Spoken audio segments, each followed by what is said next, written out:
trasplante, específicamente con complicaciones infecciosas. Se va a dar la parte 2 de las infecciones por virus a cargo de la doctora Raiza Figueroa. Bueno, muy buenos días. Hoy nosotros, como ya dijo la doctora, vamos a continuar con nuestro módulo de trasplante y hemos estado conversando a partir del inicio de esta semana de infecciones virales. En el día de hoy vamos a estar hablando sobre las infecciones por adenovirus, el virus BK y la influenza. A lo largo de este módulo, nosotros sabemos que los pacientes que se trasplantan órganos, en el caso de nosotros específico, los pacientes que reciben un trasplante renal, como la terapia de elección para enfermedad renal terminal, tiene dos complicaciones importantes, la infección y las malignidades, y estos son resultado de la inmunosupresión que el paciente tiene que mantener por vida para mantener la sobrevida del algo injerto. En estos pacientes que nosotros estamos preparando en un protocolo de trasplante, tenemos que tener pendiente que en la evaluación previo al trasplante debemos identificar riesgos que el paciente pueda poseer para desarrollar infecciones en el periodo post-trasplante, que sean frecuentes, y tratar de desarrollar estrategias estrategias preventivas y que deben ser individualizadas en cada paciente, y estas incluyen el tratamiento de infecciones ya existentes, la profilaxis y las inmunizaciones. La evaluación se enfoca en que el paciente haya tenido historia de exposición, infecciones pasadas, en estudios serológicos que se hacen como screening, cultivos para identificar si hay infecciones o no, y la administración de vacunas.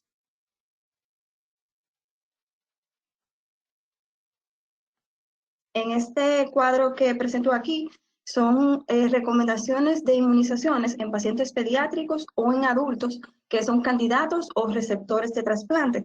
Y solamente para señalizar que la influenza, que es uno de los virus que vamos a tratar el día de hoy, es de forma preventiva. Nosotros debemos vacunar a nuestros pacientes contra este virus. De igual forma, en este cuadro que presento aquí, pues son algunos patógenos no bacterianos que comúnmente nosotros encontramos en pacientes que reciben trasplantes renales. Y señalo, aquí lo dividen por afección a diferentes tipos de sistemas o aparatos. En el caso del tracto a nivel pulmonar, tenemos que los virus, hay virus respiratorios adquiridos en la comunidad que comúnmente afectan esta parte del organismo. Y aquí podemos mencionar el adenovirus y la influenza, que son lo que vamos a tratar el día de hoy. Aparte de eso, en el tracto genitourinario, pues el adenovirus y el poliomavirus causan afección de manera importante, igual en el gastrointestinal, donde el adenovirus también tiene participación. También pueden presentarse en otras partes, como el sistema nervioso central, pero las manifestaciones son menos comunes con estos virus. Entonces, hablando del adenovirus, tenemos que esta es una familia de virus que tiene o causa una afección importante febril, pero esto es principalmente en niños. Comúnmente se asocian con afecciones del tracto respiratorio superior, pero en otras ocasiones puede complicarse con afecciones del tracto respiratorio inferior.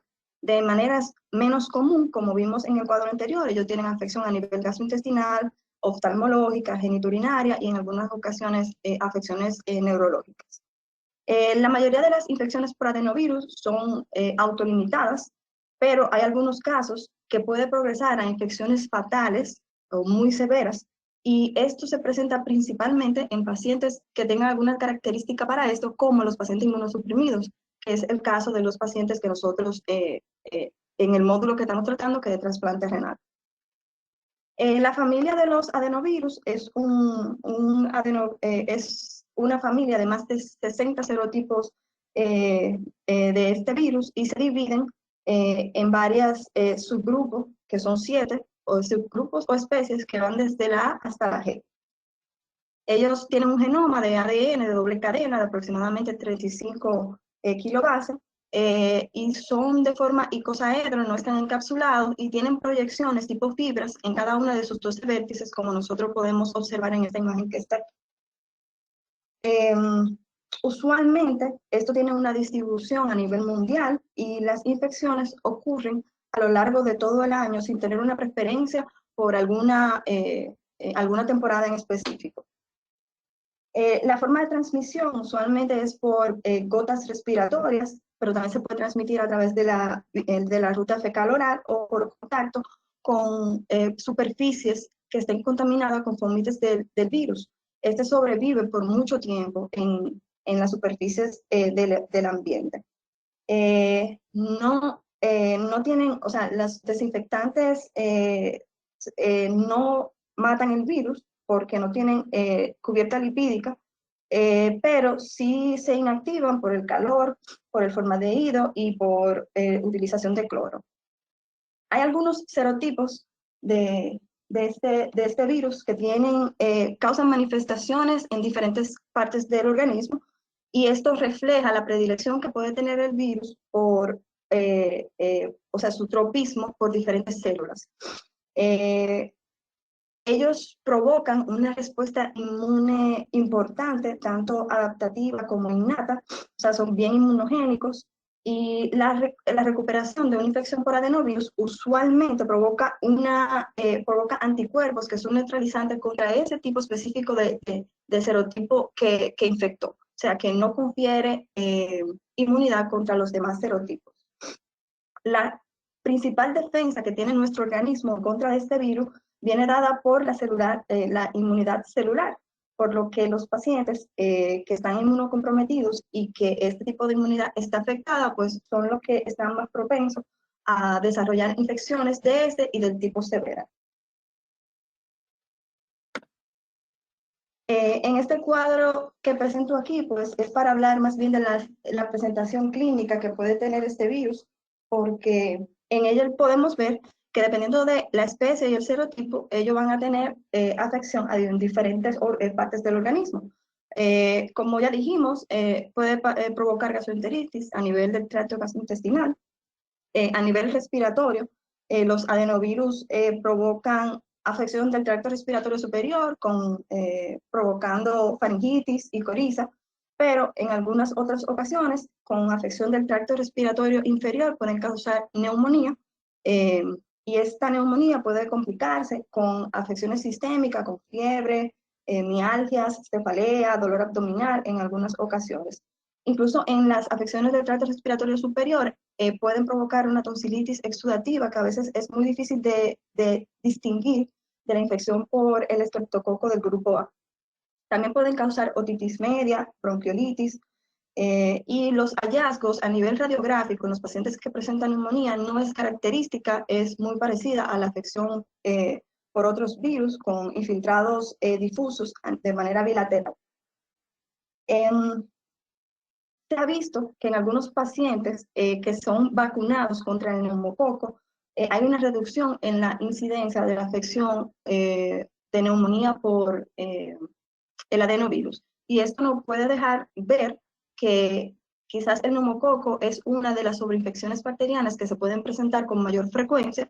Entonces, es importante tener pendiente que los pacientes deben vacunarse contra el neumococo.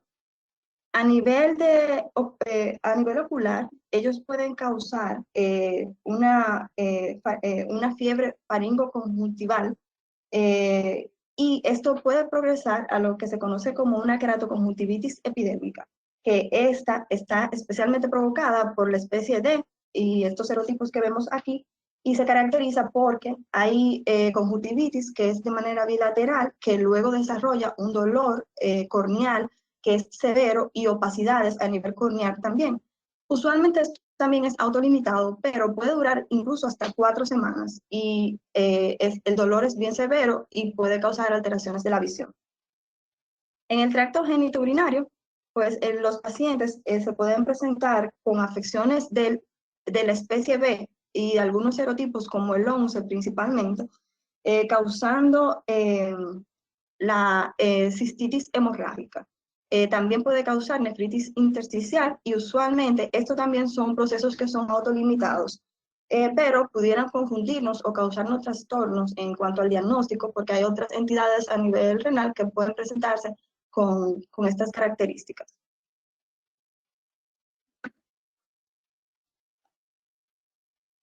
Entonces, ¿cómo se puede presentar la infección del adenovirus de acuerdo a la población? Pues aquí yo señalo, solamente porque es el que más me interesa, reconocer los pacientes inmunocomprometidos, que es lo que estamos tratando, cómo sería la presentación o las manifestaciones clínicas de este virus, que ya la hemos ido mencionando: neumonía, gastroenteritis, hepatitis, cistitis hemorrágica, nefritis intersticial, y en algunos casos muy severos pudiera presentarse con meningoencefalitis. Usualmente en pacientes, en este tipo de pacientes, en pacientes inmunocomprometidos, la afección por el adenovirus puede ser una infección asintomática, como puede también cursar con una enfermedad diseminada que puede ser incluso fatal. Los tipos de infección que pueden presentarse son una infección primaria. Usualmente esto ocurre en la niñez, pero un paciente en la adultez y trasplantado pudiera presentarse con una infección primaria, aunque también pudiera presentarse con una reactivación de una infección latente en el receptor o una reactivación de una infección latente en el órgano donado. Se ha evidenciado que en algunos pacientes, luego de trasplantado, hay una reactivación, es decir, que sí se ha documentado que órganos trasplantados pudieran albergar de forma latente el virus y que éste se reactive en el momento del trasplante. También puede cursar con 3 escenarios clínicos, como son viremia asintomática, enfermedad de un órgano por adenovirus, en el caso que se identifique un órgano afectado, que pudiera ser una neumonía, una enteritis, una meningoencefalitis, o pudiera ser una enfermedad diseminada donde ya hay varios órganos afectados. Entonces, en los pacientes inmunocomprometidos, usualmente la infección se presenta en los primeros meses post-trasplante, y los tipos de trasplante que más comúnmente presentan una reactivación de esta enfermedad son, primero, el trasplante hepático, en segundo lugar, el trasplante de corazón, y por tercero, el trasplante renal. Los pacientes pueden presentarse de forma común, como yo mencioné, con las cistitis hemorrágicas y nefritis intersticial, y el diagnóstico definitivo se hace a través de la biopsia. Y en la biopsia lo que nosotros vamos a encontrar son inclusiones intranucleares en forma de vidrio esmerilado, que son del cuerpo de los virus en las células tubulares. En esta imagen que presento aquí es una imagen donde se ven inclusiones intranucleares del virus, pero estos son hepatocitos, no es a nivel renal, pero sí podemos observar cómo a nivel intranuclear se ve algo más oscuro, como vemos aquí, y en esta imagen también, que son las inclusiones del virus a nivel nuclear. Entonces, para el diagnóstico, nosotros tenemos varias modalidades para hacer el diagnóstico, dependiendo de dónde se está presentando la enfermedad.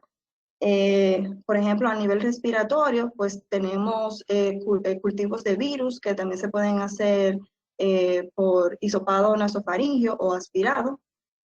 Cuando el paciente se presenta con keratoconjuntivitis, pues se hacen cultivos también con hisopado a nivel ocular. Los pacientes con neumonía, pues se hace PCR nasofaringea con aspirado o hisopado, o también se puede hacer un lavado bronquialveolar. Y usualmente los pacientes que están inmunocomprometidos, la forma principal de diagnóstico es a través de la PCR, donde nosotros tenemos con la prueba de reacción en cadena de polimerasa, se detecta la cantidad del virus en sangre. Entonces, hablando un poquito del tratamiento, ya conversamos que esta enfermedad usualmente es autolimitada, pero hay en algunas situaciones en las que se utiliza tratamiento, y ese tratamiento está reservado para los pacientes que se presentan con una enfermedad por adenovirus de forma severa, que usualmente son los pacientes inmunocomprometidos. Tenemos el cidofovir. El cidofovir es un agente antiviral que aparentemente tiene actividad contra el adenovirus in vitro. Sin embargo, in vivo no se ha demostrado que sea tanta la función que tenga el cidofovir en este caso. Sin embargo, el uso de este está un poco limitado, principalmente en los pacientes con trasplante renal, porque este es un agente que es bastante nefrotóxico. Incluso las dosis que se utilizan del Cidofovir se reducen, en el caso de ser necesario utilizarlas, a 1 miligramo por kilogramo en días, o sea, interdiario o 3 veces por semana, en vez de la dosis de 5 miligramos por kilogramo semanal que se da de forma regular. Y esto es para tratar de evitar la toxicidad que puede provocar. También este se asocia con algunos efectos adversos, como es que produce un síndrome Fanconi-like, además de que se debe hacer una hidratación agresiva en el momento que se vaya a utilizar este antiviral para tratar de reducir esos efectos adversos que produce. Debe evaluarse la función renal con frecuencia, la proteinuria, examen de orina, electrolitos, cuando estamos utilizando este antiviral. Por su parte, el brincidofovir, este es un lipídico oral, familia del cidofovir, que es un agente que está en investigación para el uso de infecciones por adenovirus, que se ha visto que tiene buena acción antiviral, más bien in vitro, y que no posee esos efectos adversos nefrotóxicos que tiene el cidofovir. Sí se ha reportado como efectos adversos que puede provocar diarrea. También hay otros agentes que se conocen y quizás se utilizan como el ganciclovir, pero este tiene el ganciclovir una actividad limitada en contra del adenovirus, y la ribavirina y la vidarabina son también agentes que se han visto que pueden tener algún tipo de acción in vitro, y hay algunos reportes que sugieren que los pacientes han tenido un buen desenlace con el uso de estos agentes. En algunos casos en los que el paciente no responde bien al tratamiento y que tenemos una enfermedad severa, pudieran utilizarse las inmunoglobulinas, se ha evidenciado que el uso de inmunoterapia en este tipo de pacientes, pues con inmunoglobulinas combinadas que contienen altos niveles de anticuerpos neutralizantes contra los diferentes, contra algunos diferentes tipos de serotipos de adenovirus, pues podría ser una terapia adyuvante que pudiéramos tener pendiente en el caso de que si estuviéramos manejando este tipo de infección en pacientes inmunosuprimidos y que no estén respondiendo bien al tratamiento. En cuanto a la vacuna, anteriormente existía una vacuna que se utilizaba principalmente en reclutas militares. Esta es una vacuna de virus vivo que se daba de forma oral con una cubierta entérica, y esta cubría principalmente contra los serotipos 4 y 7. Pero después, más adelante, como en los años 90, esta dejó de fabricarse y se reintrodujo en el 2011 como una forma más avanzada de esta misma vacuna, pero está aprobada en Estados Unidos solamente para administrarla en los militares que van de 17 a 50 años. Entonces, hablando del virus BK, tenemos que este pertenece al grupo de los poliomavirus. Y los poliomavirus, hay dos de esta clase de virus que provocan enfermedad en el ser humano, y son el virus BK y el JC virus. El virus BK causa una enfermedad latente, una infección latente en los riñones, y después puede ocurrir una reactivación en el caso de que haya un estado de supresión del sistema inmune, y puede causar entonces una nefritis tubulointersticial o incluso puede causar estenosis a nivel ureteral. Esta tiene un pico de incidencia que ocurre principalmente en la niñez, donde ocurre una infección primaria, en los niños usualmente entre 2 a 5 años, y ya para la adultez hasta un 80% de los adultos son seropositivos para el virus de BK. El rango de infección en los pacientes trasplantados renales oscila entre 10 a 60% y tiene una distribución bimodal. Bimodal en el sentido en la forma en que aparece la infección. La infección primaria aparece usualmente 10 días a 6 semanas en el periodo post-trasplante, y una reinfección o reactivación usualmente ocurre 5 semanas a 17 meses post-trasplante. En cuanto a la prevalencia, Esta tiene una distribución a nivel mundial con una prevalencia aproximadamente de un 80 a 90%, porque ahorita dijimos, la mayoría de los pacientes se infectan en la niñez y ya para la adultez la mayoría son seropositivos. La infección primaria típicamente ocurre en la niñez y entonces en esta etapa usualmente la forma de transmisión es a través de la vía fecal oral. Luego de esa infección primaria, pues el virus se establece de forma permanente en los túbulos renales y en las células uroepiteliales. En los pacientes que son receptores de trasplante renal, la reactivación latente o la transmisión de una nueva infección a través de un órgano que se reciba en el trasplante, o sea, de un donante de órgano, puede llevar a viruria, que es la detección de virus o de componentes del virus en la orina, puede llevar a viremia, que es la presencia del virus en sangre, y usualmente se detecta el ADN del virus a nivel serológico, y puede llevar también a la nefropatía del halo injerto. Y se demuestra porque encontramos virus o componentes del mismo en el tejido del halo injerto. La replicación viral usualmente ocurre, esta es más, o sea, tiene un pico de incidencia en el primer año post-trasplante cuando el paciente tiene una inmunosupresión más rigurosa. Aproximadamente un 1 a 10% de los pacientes que reciben un trasplante renal pudieran desarrollar una nefropatía asociada al poliomavirus BK. Históricamente, el paciente que desarrollaba este tipo de nefropatía había hasta un 50% de probabilidad de que perdiera el injerto. Sin embargo, actualmente, con los protocolos de screening que se han estandarizado, pues esto se ha disminuido bastante.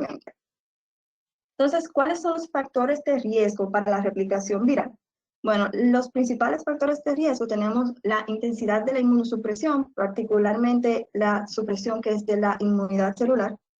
Es uno de los factores más importantes para el desarrollo o para permitir la replicación del virus de poliomavirus BK y la enfermedad. Y también la replicación, el grado de replicación que pudiera haber en el periodo post-trasplante, incluso que pudiera llevar a un rechazo más adelante. No existe un grupo de drogas o un régimen de inmunosupresión específico que se asocie con la infección por el virus del poliomavirus BK. Sin embargo, hay algunos estudios como estos que voy enseñando aquí, donde se ha intentado identificar que hay algunos inmunosupresores, específicamente los inhibidores de la calcinurina, en particular el tacrolimus, que se han asociado con un aumento relativo del riesgo del aumento de la replicación del poliomavirus BK. Y hay otros inmunosupresores, como son los mTOR, que se han asociado con un riesgo menor de infección o de reactivación de la infección del virus BK. Sin embargo, la realidad es que la replicación y la nefropatía asociada al poliomavirus BK se ha visto en los pacientes recibiendo cualquier tipo de inmunosupresión o cualquier tipo de combinación de inmunosupresores. Otros factores de riesgo importantes para la replicación viral tienen que ver con la serología o la seropositividad que tenga el paciente para este virus. Por ejemplo, los pacientes que son trasplantados, que son seronegativos para el virus del poliomavirus BK y que reciben de un receptor, de un donante positivo, tienen más riesgo de replicación viral. Asimismo, el donante que es seropositivo y el estado inmune o la respuesta inmune que haya tenido ese donante antes de que el otro paciente reciba el trasplante es un factor de riesgo también para el desarrollo de la viremia y también que la viruria previo al trasplante que tenga ese donante que es seropositivo. Estos factores que yo mencioné que tienen que ver con el donante que es seropositivo, nos hace dejar ver que un factor de riesgo importante es la transmisión a través de donantes que ya tienen albergado el virus en su organismo y que entonces al trasplantarlo pues, puede provocarse una reactivación en el receptor. Hay otros factores de riesgo que más bien se asocian con que esos pacientes necesitan un mayor grado de inmunosupresión, como son los pacientes que tienen incompatibilidad ABO, que tienen mismatch de HLA, que tienen un retardo del funcionamiento del injerto, que están recibiendo más, multitrasplantes, o pacientes que están en rechazo o que tienen isquemia del allogeneico trasplantado. Son todos pacientes donde quizás se hace más rigurosa la inmunosupresión y entonces eso le confiere mayor riesgo de replicación viral. Entonces, hablando de la virología, el poliomavirus BK es un virus pequeño de aproximadamente 30 a 45 nanómetros, que tiene una forma icosaedra, que no es encapsulado y que tiene una doble cadena de ADN. El genoma de este virus codifica para varias proteínas, de las que quiero mencionar el antígeno T, porque este es importante, ya que le da o le confiere el estado de inmortalidad a la célula. Y ahí entonces se permanece una infección latente. El serotipo 1 es el más prevalente y es el responsable de la mayoría de las afecciones que se producen en el ser humano. En cuanto a la patogénesis, pues la principal manera en que el virus provoca su afección es a través de la pérdida de la inmunidad celular a cargo de los linfocitos CD4 y CD8 principalmente, y entonces eso provoca una infección latente, que es el evento clave para el inicio de la patogénesis, tanto de la replicación del virus como de la nefropatía que produce. Entonces, esa infección persistente se alberga a nivel a nivel renal y del uroepitelio, específicamente en el epitelio transicional, en el epitelio de los túbulos renales y en la cobertura parietal de la cápsula de Bowman. Con la persistencia de esta replicación viral, entonces produce un daño directo por invasión del virus en el epitelio, y esto lleva después a inflamación y fibrosis con atrofia tubular, necrosis y pérdida de la nefrona. Entonces, en cuanto a las manifestaciones clínicas, como mencionamos anteriormente, el paciente se puede presentar con viruria, viremia y la nefropatía asociada al poliomavirus BK y otras que vamos a mencionar. Entonces, en este gráfico que presento aquí, lo que nos da es las etapas por las que va pasando el paciente, ¿verdad? Entonces, primero, lo que se presenta en primera instancia es la viruria. Entonces, como vemos aquí, la viruria es la manifestación más temprana de la infección por el poliomavirus BK en los pacientes trasplantados, y esta afecta aproximadamente a un cuarto o un tercio de los pacientes en el primer año post-trasplante. En la mayoría de los casos la viruria es asintomática, solo se detecta porque se hace screening, y no necesariamente la presencia de viruria significa que el paciente va a progresar a viremia. En esta etapa, nosotros podemos encontrar lo que son las células decoy en orina, que estas no son más que células tubulares o uroepiteliales que contienen inclusiones intranucleares del virus, ¿verdad? Como nosotros podemos ver aquí, en esta imagen donde nosotros vemos estas células, esta área sombreada que nosotros vemos aquí son las inclusiones del virus a nivel nuclear, como vemos también aquí, que le da un aspecto sombreado.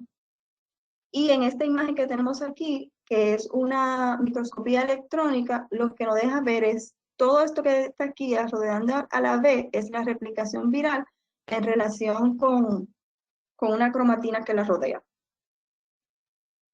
Estas son otras imágenes donde podemos ver también a nivel nuclear las inclusiones, y estas son las células Tecoid. Entonces, ya después el paciente puede pasar a lo que es la viremia.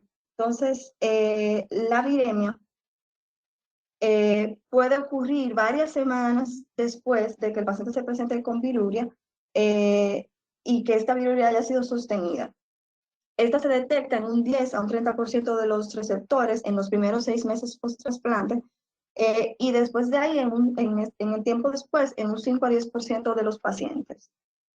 Usualmente también esta es asintomática, sin embargo, esta tiene un valor predictivo mucho mayor que la viruria en relación al desarrollo de nefropatía asociada al poliomavirus BK. Usualmente los pacientes, todos los pacientes que se presentan con nefropatía van a tener viremia, y un 50-60% de los pacientes con viremia progresan a la nefropatía asociada al poliomavirus BK.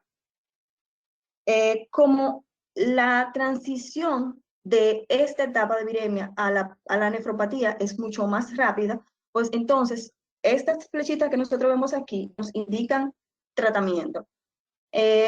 Como esto progresa más rápido, en poco tiempo, en pocas semanas, entonces los pacientes que se detectan con viremia son pacientes que están seleccionados para iniciar tratamiento, del que hablaremos más adelante, pero principalmente consiste en la disminución de la inmunosupresión.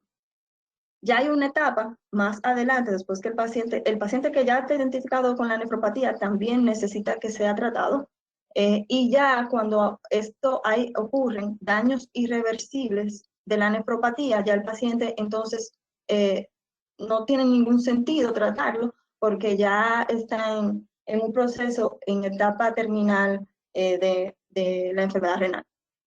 Entonces, estas otras que vemos aquí, estas otras rayitas del gráfico, pues lo que podemos observar es cómo cuando el paciente desarrolla viruria y viremia, es donde se ve un mayor aumento de los niveles de creatinina, y cómo en etapas tempranas de viruria e incluso de viremia más viruria pudiéramos tener hallazgos negativos en biopsia renal, que es esto que está aquí, por lo que cuando se va a hacer una biopsia renal se recomienda que se hagan 2 en caso de que la primera haya salido negativa, y deben contener el espacio medular en el core que se toma para la biopsia, porque usualmente ahí es donde se alberga el virus.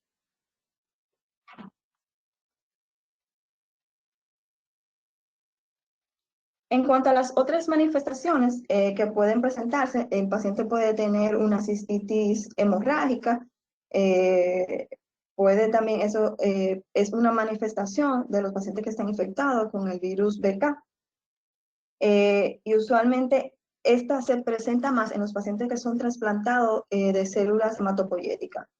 Hay un enlace entre el desarrollo de cáncer genitourinario y el poliomavirus, porque los poliomavirus son virus que se han denominado como oncogénicos, y se piensa que puede haber una relación en el desarrollo de tumores genitourinarios, pero la realidad es que eso todavía no se ha establecido definitivamente. Entonces, en cuanto al periodo post-trasplante y el screening diagnóstico de la infección por el virus DBK, se recomienda un screening rutinario en la nefropatía asociada al poliomavirus BK en todos los pacientes trasplantados renales en el periodo post-trasplante temprano. Entonces, el screening se hace con una PCR que es cuantitativa, donde nos dice la carga viral. ¿Y cómo se hace? Se hace una PCR mensual en los primeros 6 meses post-trasplante, y luego de esto, entonces se hace cada 3 meses durante 2 años, hasta que el paciente cumple 2 años post-trasplante, y después de ahí se hace anual hasta 5 años. También se hace screening o PCR y carga viral siempre que el paciente se presente con una disfunción del halo injerto. Hay otras entidades como es la American Society of Transplantation, Infectious Diseases Community and Practice, que son un poco más conservadores con el screening y ellos hacen screening mensual hasta los primeros 9 meses post-trasplante. Se considera que el paciente tiene viremia cuando éste tiene más de 100 copias por mililitro y no hay un valor establecido que diga cuándo el paciente, qué cantidad de viremia tiene que tener el paciente para desarrollar una nefropatía asociada al poliomavirus BK, pero se estima o se ha establecido más o menos que cuando el paciente tiene más de 10.000 copias por mililitro, es muy común que desarrolle la nefropatía asociada al poliomavirus. Hay otros centros que quizás no disponen de la PCR, que se haga PCR tanto a nivel urinario como a nivel de sangre para el screening, por lo que algunos centros lo que hacen es que hacen PCR urinaria, si identifican un paciente que tiene viruria, pues entonces proceden a hacer la sanguínea. Y otros centros donde no disponen de ninguna, pues se utiliza la citología urinaria, donde se identifican las células de COI. En este cuadro que está aquí son estos métodos diagnósticos que yo he estado mencionando, donde vemos que la PCR cuantitativa es el método preferido para el diagnóstico. Es el preferido porque es 100% sensible, es bastante específico y este tiene ventajas de que además de que nos ayuda al diagnóstico, nos ayuda a darle seguimiento al tratamiento, porque cuando se hace el tratamiento y se disminuye la inmunosupresión, se da seguimiento a la carga viral con la PCR sanguínea y vemos si ha disminuido y ahí sí nosotros sabemos si hay que hacer más reajustes o no. La urinaria, esta es menos específica, también es bien sensible, pero menos específica y no es tan útil como la sanguínea porque los pacientes que tienen viruria no necesariamente progresan a viremia. Y siempre que se hace viruria, entonces después hay que hacer viremia. Entonces, por eso esta es la preferida. Como yo mencioné, las células Ticoin, estas tienen un bajo costo y en algunos centros donde no están disponibles estas, pues entonces se pudiera utilizar la citología urinaria. Y tenemos también lo que son las células de Haufen, o lo que es Haufen a nivel urinario, que voy a mostrar unas imágenes más adelante, pero esto prácticamente se hace en el microscopio electrónico con una tinción negativa, donde los pacientes que están infectados o que tienen nefropatía asociada al poliomavirus BK, se ven unos agregados del virus que se forman en conjunto con la uromodulina a nivel intratubular y tienen la formación como de los túbulos. Y entonces esta también es bastante sensible y específica, pero específica para el poliomavirus, y no te hace diferencia entre si es el JC virus o si es el virus BK.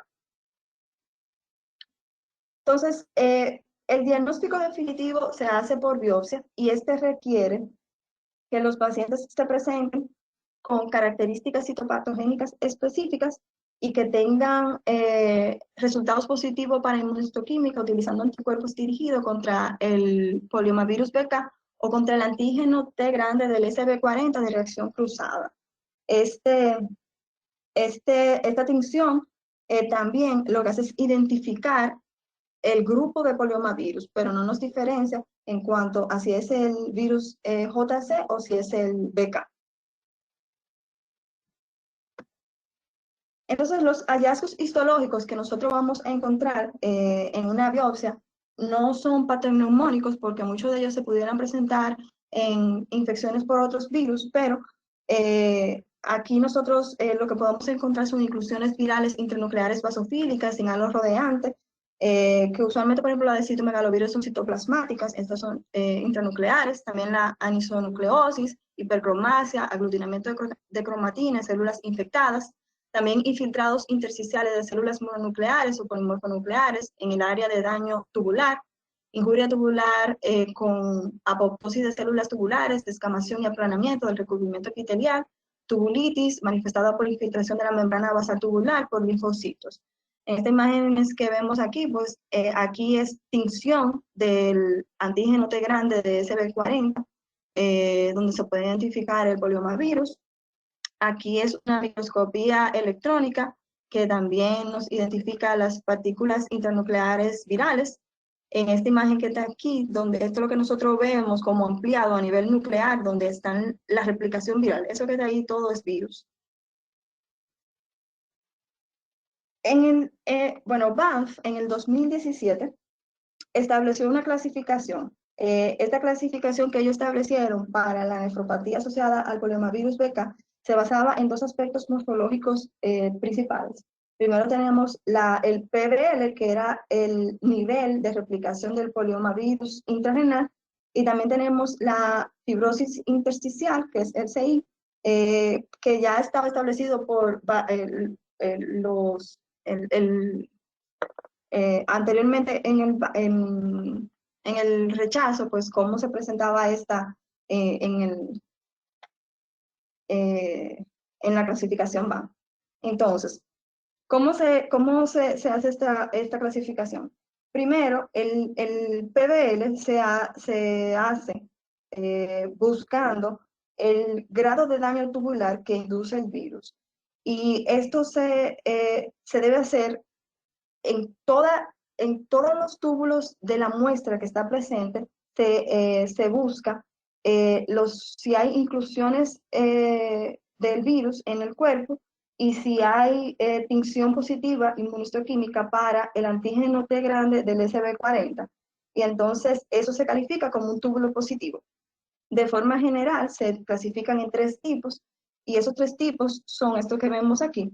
El tipo 1 o la clase 1 es cuando el PBL tipo 1 es cuando de ese porcentaje de túbulos que se probaron, solo menos de un 1% estaba positivo.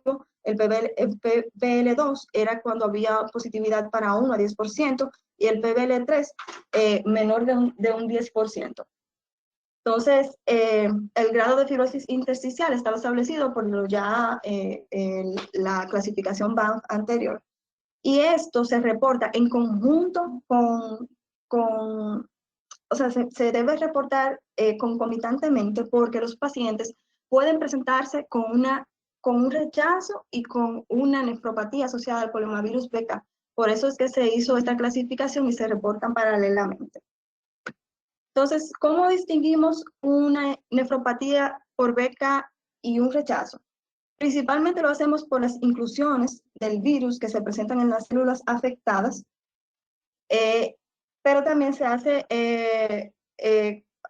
o sea, la evidencia de la infección de las células y las inclusiones que puede presentar. ¿Por qué es importante hacer esta distinción? Porque esto se pueden presentar, los hallazgos en la biopsia pueden a veces no ser tan fácil de diferenciar. Y esto es un tema en el sentido de que el tratamiento de estas dos afecciones es totalmente opuesto, son contrarios. Por eso es importante tratar de tener herramientas para identificar o distinguir el rechazo de una nefropatía asociada al poliomavirus beta. Usualmente lo que nosotros vemos es que si hay tubulitis en áreas diferentes o remotas al área que el virus está afectando, pues entonces eso no pudiera sugerir que es un rechazo. También cuando hay la presencia de endarteritis, necrosis vascular fibrinoide, glomerulitis y la tinción para C4D positivas en los capilares peritubulares, también pueden ayudarnos a concluir que estamos en la presencia de un rechazo. Sin embargo, el que haya tinción de C4D positiva no excluye la nefropatía por poliomavirus BK. En cuanto al tratamiento, el tratamiento lo que busca es disminuir la inmunosupresión para que el organismo combata la replicación viral, sin provocarle un rechazo al paciente con el grado de disminución de la inmunosupresión. Entonces, en los pacientes que están en triple terapia inmunosupresora, lo que se hace es que por ejemplo, ellos están en un inhibidor de la calcineurina, ya sea tacrolimus, ciclosporina, un antimetabolito y prednisona, se reduce el antimetabolito a un 50%. Si hacemos controles de PCR de carga viral y no hay mejoría, pues entonces se suspende completamente el antimetabolito. Si luego hacemos 2 a 4 semanas después nuevamente un control de carga viral y todavía no hay mejoría, entonces se disminuye un 25 o 50% del inhibidor de la calcineurina, buscando niveles tetacrónimos de 4 a 6 nanogramos por mililitro o de ciclosporina de 60 a 100. Otra forma de abordaje de esta vía es, o una forma alternativa, es disminuir primero la dosis del inhibidor de la calcineurina un 25-50% y luego reducir el antimetabolito en un 50%, y si no ha respondido, pues entonces se suspende completamente el antimetabolito. En los pacientes que tienen un régimen de inmunosupresión que no contenga glucocorticoides, es decir, que no haya prednisona, solamente inhibidor de calcineurina y antimetabolito, se hace un abordaje similar a este. Lo único es que los autores no se sienten tan cómodos de que los pacientes se queden con una monoterapia como inmunosupresión. Entonces lo que se hace es que se reducen ambos y se dejan en niveles más bajitos los dos para tratar de que el organismo pues tenga más actividad para contrarrestar la replicación viral. También hay terapias adyuvantes y estas se utilizan cuando el paciente no responde a la disminución de la inmunosupresión.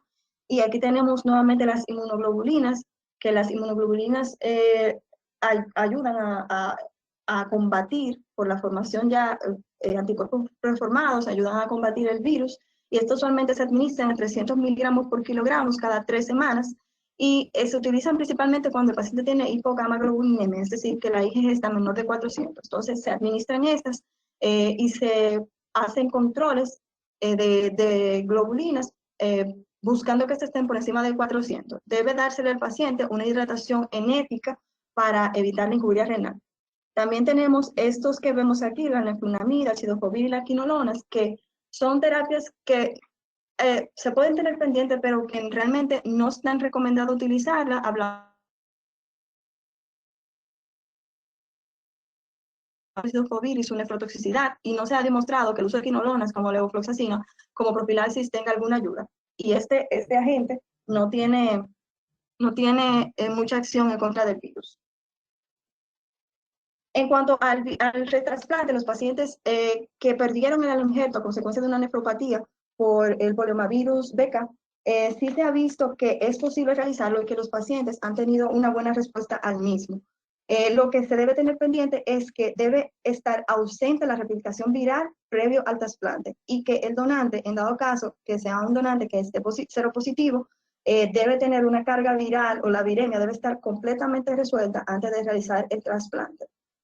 La información respecto a esto es limitada, pero la experiencia que se tiene y se ha visto es que cuando se ha trasplantado el paciente que ha perdido un alloinjerto por la nefropatía por virus BK, el retrasplante ha sido favorable. Entonces, hablando ya de influenza, para culminar, conocemos que la influenza es una infección común en pacientes, principalmente en pacientes trasplantados renales, pero no solo en esto, sino que en la población general esto es una carga importante de afección pulmonar causada por la influenza A o la B, y esta ocurre en forma de brotes y epidemias a nivel mundial, principalmente en las temporadas de invierno.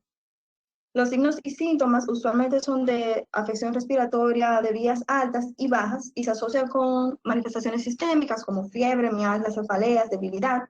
Y aunque es una enfermedad que provoca, es debilitante por un tiempo, tiene un curso usualmente autolimitado, exceptuando en algunas poblaciones específicas de alto riesgo. Esta se puede transmitir por estornudos, tanto por gotas respiratorias o por pequeñas partículas de aerosol. Este es un virus que es esférico, encapsulado con una capa lipídica que obtiene del huésped, y tiene unas espículas insertas que son las glicoproteínas de hemaglutinina y neuraminidasa que le confieren el subtipo. Aquí presento en este cuadro cuáles son los grupos de población que están en mayor riesgo de una influenza complicada. Y aquí señalar principalmente los pacientes con afecciones renales y los pacientes que tienen un sistema inmune debilitado, en el caso de nosotros por medicación, por el uso de inmunosupresores. Los pacientes se pueden complicar con sobreinfección bacteriana por Staphylococcus aureus, Streptococcus y bacilos gram negativos, y también puede haber una inmunomodulación con afección concomitante con el citomegalovirus. La prevención en este aspecto es esencial, por eso los pacientes deben ser vacunados. Y aquí nosotros lo vemos, los pacientes mayores de 6 meses, todos se deben vacunar de forma anual en contra de la influenza para tratar de prevenirla, porque esta es la mejor manera de evitar una enfermedad severa. Este es el esquema de inmunización de la CDC de 2021, donde nosotros podemos ver también la necesidad de que está indicada la vacuna de forma anual, pero la vacuna de virus no vivo, porque no está recomendada en los pacientes inmunocomprometidos ni en sus personas cercanas que se utilice la de virus vivo. Ya en cuanto al tratamiento, usualmente, después si el paciente se presenta con una afección severa que no ha respondido al tratamiento de soporte, en las primeras 36 a 48 horas se puede administrar como tratamiento o como profilaxis si ha tenido un cercano que esté infectado, principalmente los inhibidores de la neuraminidasa como el ezetimibe. Sabemos que en la dosis de profilaxis lo que se utiliza son 75 miligramos de forma oral una vez al día, y en el tratamiento pues se da 2 veces al día. También tenemos otras opciones como el zanamivir, el peramivir, entre otros, y ya se ha probado que por alta resistencia a la influenza A, la amantadina y la rimatidina ya no se utilizan en el tratamiento ni en la profilaxis de la influenza. Hasta aquí mi presentación. Esta fue la bibliografía que revisé, y entonces este es el momento para los comentarios y preguntas. Muchas gracias.